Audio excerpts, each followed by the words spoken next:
The road was long and winding, a serpentine path cutting through dense forests and mist-covered hills. There were no signs of civilization for miles. The small, old car hummed along the cracked asphalt as Victor, a weary traveler, adjusted the rearview mirror and glanced at the clock on the dashboard. 11:45 p.m. Victor had been driving for hours. He'd taken a wrong turn somewhere along the way, but it didn't matter anymore. He was exhausted. His eyes were heavy, his body aching from the long drive, and there was something almost comforting about the desolate stretch of road ahead. He needed a place to rest. As if on cue, the headlights of his car illuminated a small, quaint motel up ahead. It stood alone, nestled in the shadow of towering pines. The sign above it read, "The Rosewood Inn," glowing dimly in the mist. Victor pulled into the parking lot, the wheels of his car crunching over the gravel. He looked around, noting how eerily quiet it was.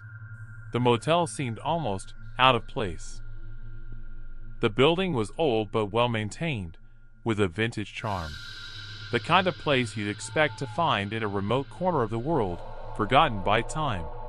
He parked his car and stepped out, the cool night air hitting his skin. The scent of pine trees mixed with the dampness of the evening fog.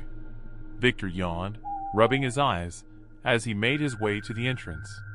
The door creaked as he pushed it open, stepping inside.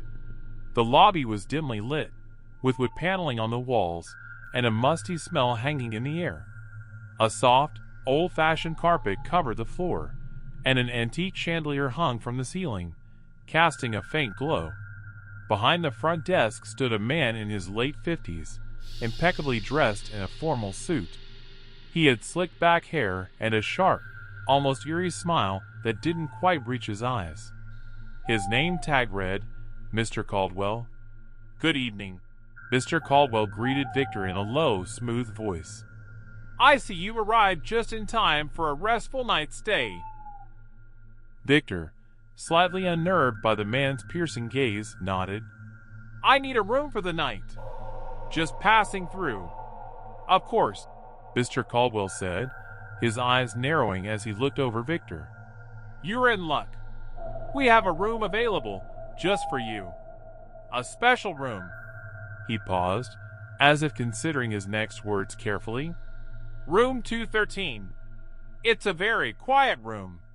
Victor wasn't sure what to make of that, but exhaustion took over his senses. He had no choice but to accept. "Room 213 will do."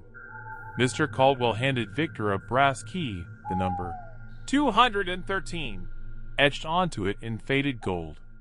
"You'll find it on the second floor, at the end of the hall," he said, his voice barely a whisper now.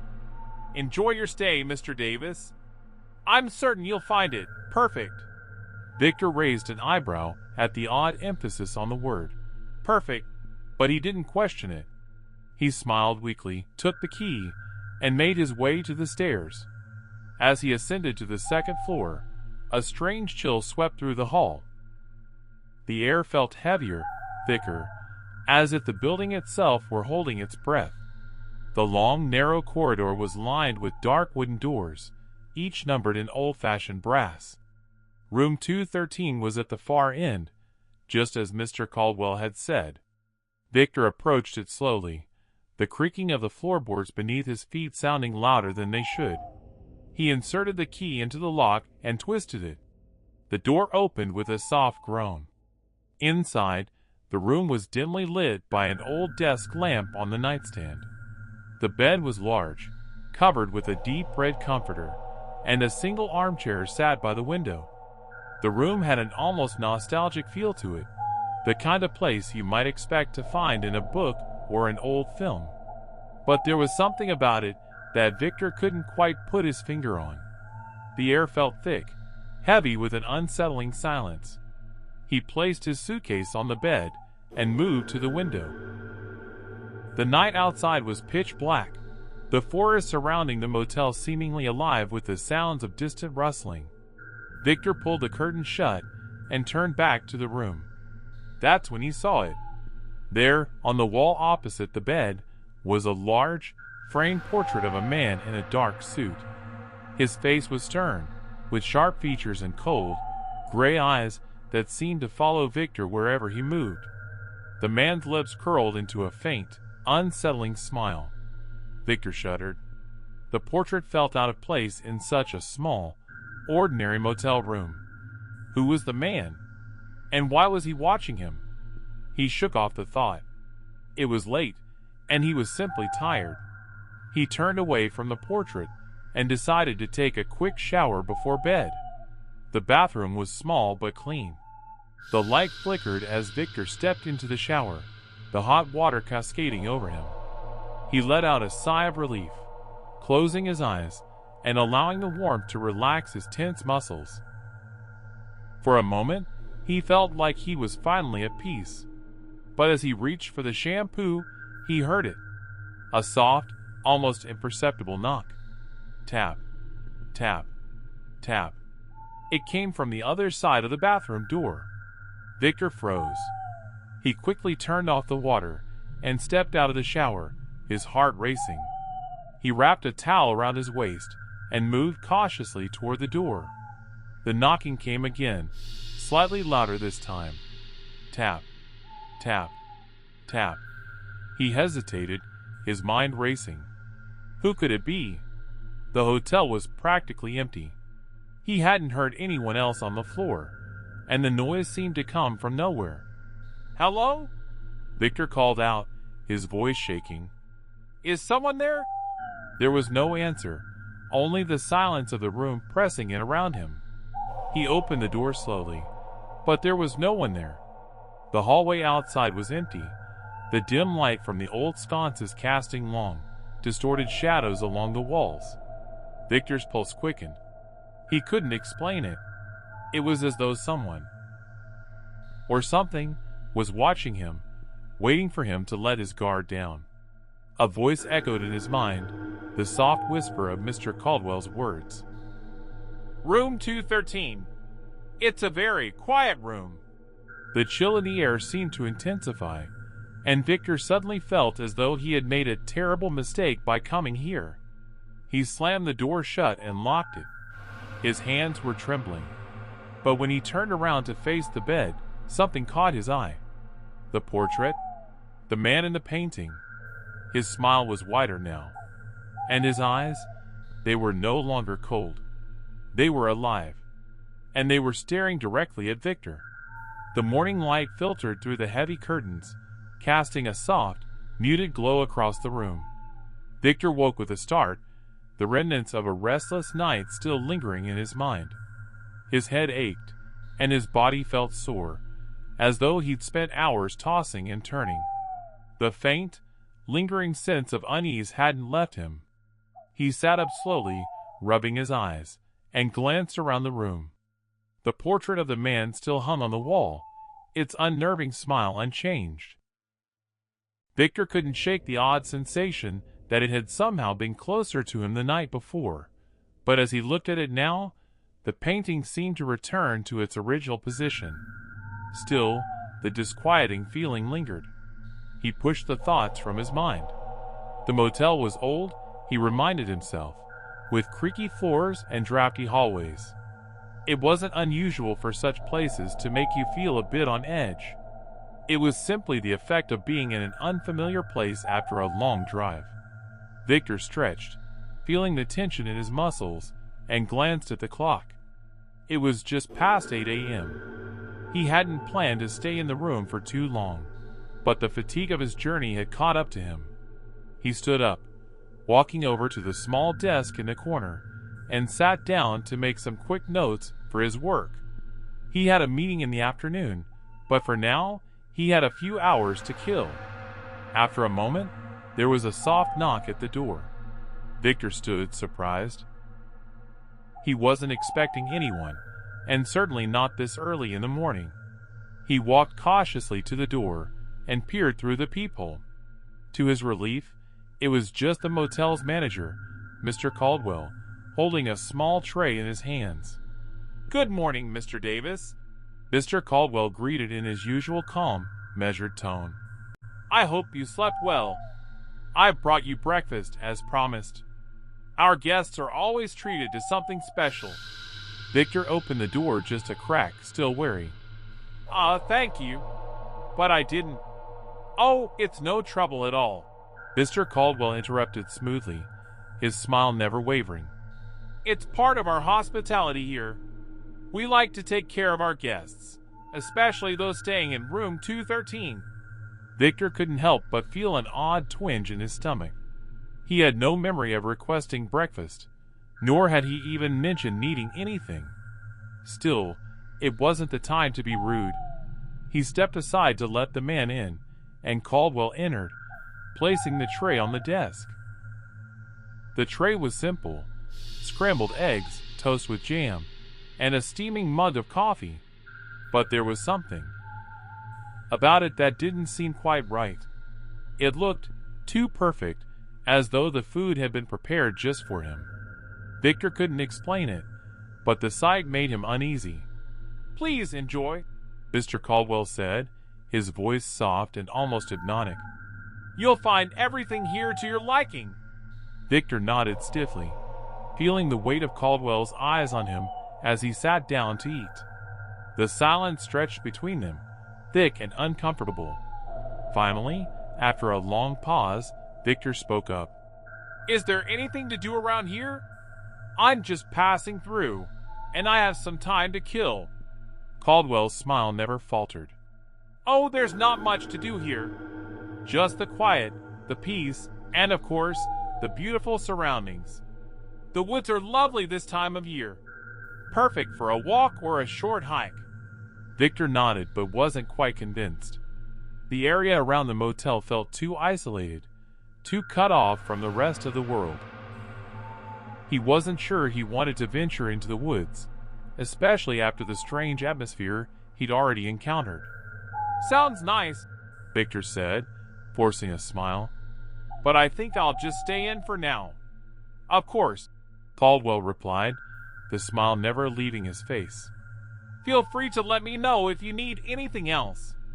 With that, Mr. Caldwell turned and left, closing the door behind him softly. Victor took a bite of the scrambled eggs, but his stomach felt heavy, as though he could barely swallow. He couldn't explain it, but the food tasted off, even though it looked perfectly fine. He pushed the tray aside and stood up, walking to the window. The mist from the forest outside had begun to lift, revealing the quiet, eerie landscape. The trees loomed tall, casting long shadows across the motel's parking lot. After a few minutes, Victor decided he needed a walk to clear his head. He grabbed his jacket and stepped outside into the crisp morning air. The fog had lifted, but the coolness still lingered in the atmosphere. The scent of pine and damp earth filled his lungs as he walked across the gravel parking lot, heading toward the forest. He wandered along the small path that led into the woods, his footsteps crunching on the dry leaves. The silence here was different than it had been in the room. It was a peaceful, natural silence. But it was still unsettling, almost too still. No birds chirped. No animals scurried about. It was as though the woods were holding their breath, waiting. Victor shook off the uneasy feeling and continued on the trail, moving deeper into the woods. After about 10 minutes, he reached a small clearing, where the trees parted just enough to let the sun filter through. He stopped to rest, leaning against a moss-covered rock, his thoughts drifting. Then a noise. A faint rustling, like something moving through the underbrush. Victor froze, straining his ears to listen. Nothing.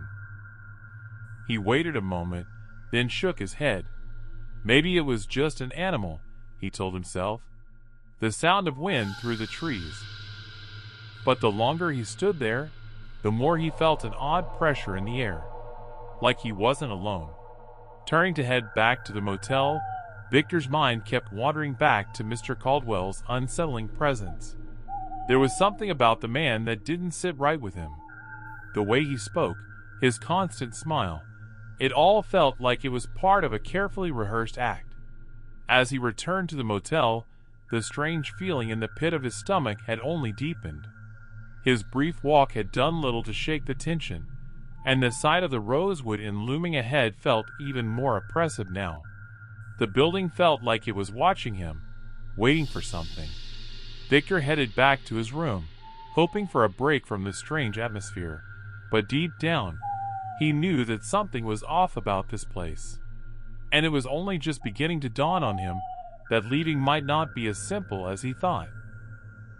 The air in the Rosewood Inn seemed to thicken as the hours passed, the atmosphere growing heavier with each passing minute. Victor couldn't quite put his finger on it, but the feeling of discomfort had reached its peak by the afternoon. He hadn't planned to stay much longer, but the isolation of the place, combined with the strange events of the previous day, made him feel almost trapped. He sat by the window, looking out into the forest. The woods were now a swirling mass of shadows as dusk began to settle in, and the temperature had dropped considerably.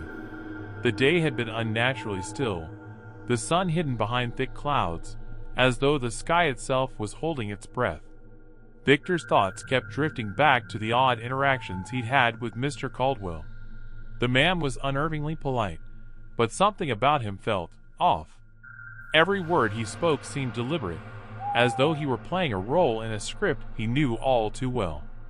And then, there was the matter of the breakfast. It was too perfect, too timely. Victor couldn't shake the feeling that he was being watched, as though his every move was being carefully monitored. He had decided to take a walk around the motel grounds again, hoping to clear his head, but the minute he stepped outside, a chill ran down his spine. The air felt thick, like something was pressing in on him from all sides. The normal sounds of the evening, crickets, distant birds, the rustling of leaves, were absent. It was eerily silent. Even the usual smell of the earth had vanished, replaced by something faintly metallic, like the air just before a thunderstorm. Victor walked toward the parking lot, but something caught his eye. The back of the motel appeared different from what he remembered. The light from the lamps in the parking lot illuminated the rear of the building, but there was an unusual shadow, a shape that seemed to flicker and shift against the wall of the motel. He stopped in his tracks, heart pounding, as he stared at the strange shadow. It was as if something, or someone, was moving just out of view. His pulse quickened. But he couldn't bring himself to move. The shadow seemed to dance for a moment, then quickly vanished, leaving only the dim glow of the lights. Victor shook his head, muttering to himself, "Get it together, man. It's just your mind playing tricks." But despite his words, he couldn't shake the sensation that something was terribly wrong. He decided to head back inside, but as he passed the front desk, something caught his attention. Mr. Caldwell was standing there, his hands folded neatly on the counter, his smile never wavering. "Good evening, Mr. Davis," he greeted, his voice smooth as always. "I trust you've had a pleasant afternoon?" Victor nodded, though his throat felt dry. "Yeah, just walking around, trying to get some fresh air. It's a little strange here, though. I mean, it's so quiet." "The quiet is part of the charm," Caldwell said, his eyes glinting with a hint of something Victor couldn't quite place. "Some people find it unsettling, others find it peaceful. It depends on how you look at it." Victor forced a smile. "Right. Well, I think I'll turn in early tonight." "Of course," Caldwell replied, his tone not changing in the slightest. "Rest is important. But remember, if you need anything at all, I'm always available. We pride ourselves on hospitality here." Victor nodded stiffly and headed to his room. He was about to close the door when he paused. There it was again, the strange sensation that he wasn't alone. He turned quickly, expecting to see someone in the hallway, but the corridor was empty. He locked the door behind him and sat down on the bed, rubbing his temples. The entire day had felt wrong. The shadows in the woods, the unsettling silence, and now the strange way Caldwell spoke. It was all becoming too much. Suddenly, the lights in the room flickered, then went out completely. Victor froze, his breath catching in his throat. The room was plunged into darkness. For a moment, he couldn't move, the air feeling colder with each passing second. He fumbled for his phone on the nightstand, using the light to find his way. He noticed the room was far colder than it had been earlier. The temperature seemed to drop by at least 10 degrees, and a faint chill swept across the room. He went to the window, hoping for some sign of what was happening. The night was pitch black now, and the forest outside seemed darker than ever, the trees looming ominously. Just as he was about to return to the bed, he heard a sound. A soft scraping, like nails dragging across the floor. Victor froze again, his heart racing. The noise grew louder, and he turned to look towards the closet. The door was slightly ajar, as it had been when he first entered the room. The scraping continued, and then it stopped. Victor hesitated, his hand trembling as he reached for the door handle. He pulled it open slowly, his breath shallow. The closet was empty. He let out a slow, shaky breath. His mind was clearly playing tricks on him. There was no reason to be afraid. It was just a strange coincidence. He stepped away from the closet, about to return to the bed, when he felt a cold breath on the back of his neck. His body tensed in terror. He spun around quickly, but no one was there. Nothing. For a moment, the room felt suffocating, as if the walls themselves were closing in. His breaths came in shallow gasps, his heart hammering in his chest. He could hear the faintest whisper, like something, was just out of reach. The whisper became clearer. "Victor!" His blood ran cold. The voice wasn't Mr. Caldwell's, but it sounded eerily familiar, like a distant memory resurfacing. "Victor!" It whispered again, closer now. His eyes darted to the mirror across the room. For a split second, he thought he saw a figure standing behind him, just a flicker, barely visible in the reflection. The moment the figure vanished, the room's lights flickered back on, bright and harsh. Victor turned to look, his heart pounding. The figure was gone. But the whisper, it lingered in his mind. He ran to the door, yanking it open, desperate to leave the room. But just as he stepped out into the hallway, he was met by an unexpected sight. Mr. Caldwell was standing at the end of the corridor, his back to Victor, his hands folded in front of him. Victor took a step back, his breath catching. There was something different about the way Caldwell stood, too still, too unnatural. Caldwell slowly turned, and when he looked at Victor, his face was devoid of the familiar smile. His eyes were cold, vacant. "Victor," Caldwell said, his voice low and unsettling. "You're finally starting to see, aren't you?" Victor's heart skipped a beat. Before he could respond, the hallway lights flickered out again. Victor's heart raced as he stood in the dimly lit hallway, staring at Mr. Caldwell. The man's face was devoid of warmth, his usual polite expression replaced by something colder, more unsettling. The stillness in the air felt thick, oppressive, as if the walls themselves were closing in on him. Victor took a hesitant step backward, his mind whirling with 1,000 questions. "What do you mean?" Victor finally asked, his voice shaking despite his best efforts to remain calm. "What is going on here? Why am I hearing things? Why is everything so strange?" Mr. Caldwell's lips curled into a thin smile, though it was far from reassuring. "It's not the place, Victor. It's you. You're here for a reason. And now, you're beginning to understand. This place, it doesn't forget." Victor's breath caught in his throat. He glanced around, half expecting the walls to start closing in, the shadows to move, but it was still just him and Caldwell, alone in the hallway.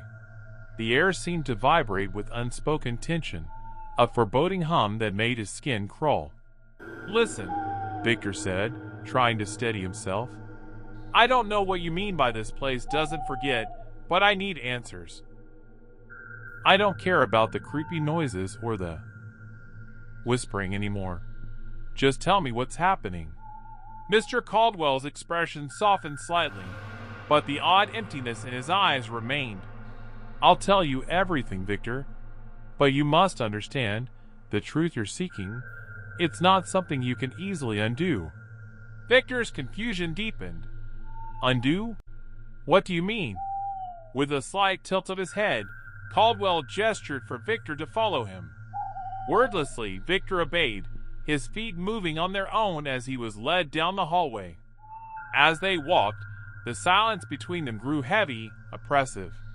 The further they went, the more Victor felt like he was walking into some kind of trap, though he couldn't yet put his finger on why. They reached the end of the hallway, where a door stood partially ajar. It was a door Victor hadn't noticed before. It was old, wooden, and intricately carved with strange symbols, their meaning lost on him. Through here, Caldwell said, his voice low. The answers you seek are within. Victor hesitated but stepped forward. As he crossed the threshold, the room inside was shrouded in darkness. The air was musty, and a heavy, almost palpable sense of dread hung in the air.